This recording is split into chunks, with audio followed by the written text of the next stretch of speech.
ഇന്ന് ജൂൺ 19 വായന മരിക്കുന്നില്ല എന്ന് ഓർമ്മപ്പെടുത്തിക്കൊണ്ട് വീണ്ടും ഒരു വായനാ ദിനം വന്നെത്തിയിരിക്കുന്നു.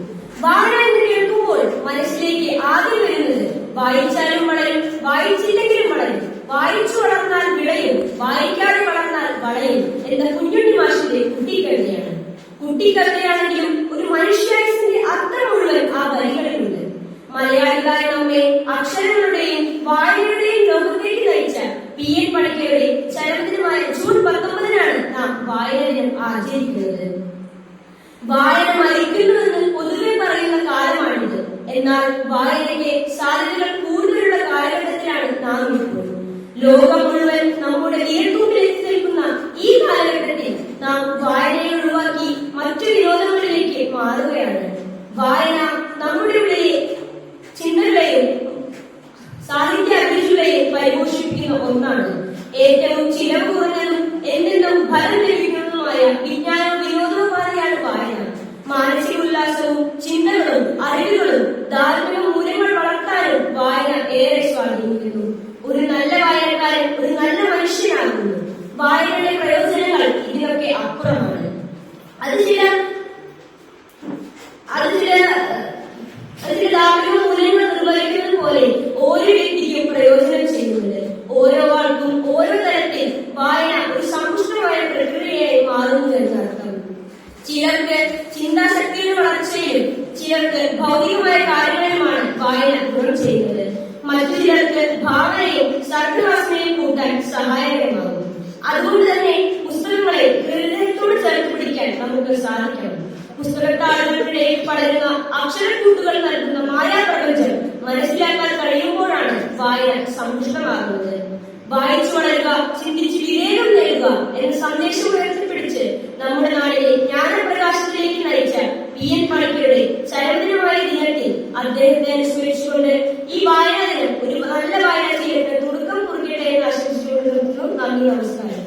From ALS, a love-reading disease becomes a modern-day Socrates, guiding Nish through the seasons of life. Each chapter blooms with insights on love, work, family, aging, and death. Death ends a life, not a relationship, Maury remarks, encapsulating the enduring essence of human connections. His teachings, likened to a teacher affecting eternity, resonate deeply, urging readers to cherish the ephemeral moments of life. Mitch Albom's prose is a river of reflections, seamlessly blending sorrow and joy, much like Maury's dual embrace of life and death. Maury's aphorisms are pearls of wisdom. Once you learn how to die, you learn how to live. He asserts, inviting us to confront our fears and live life more fully.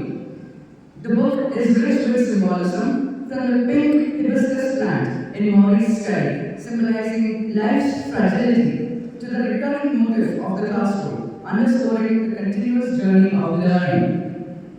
Tuesdays with Maury is more than just a memoir.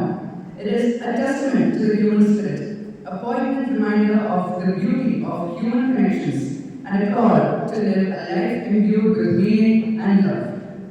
This book, with its profound simplicity and heartfelt wisdom, leaves an indelible mark on the soul.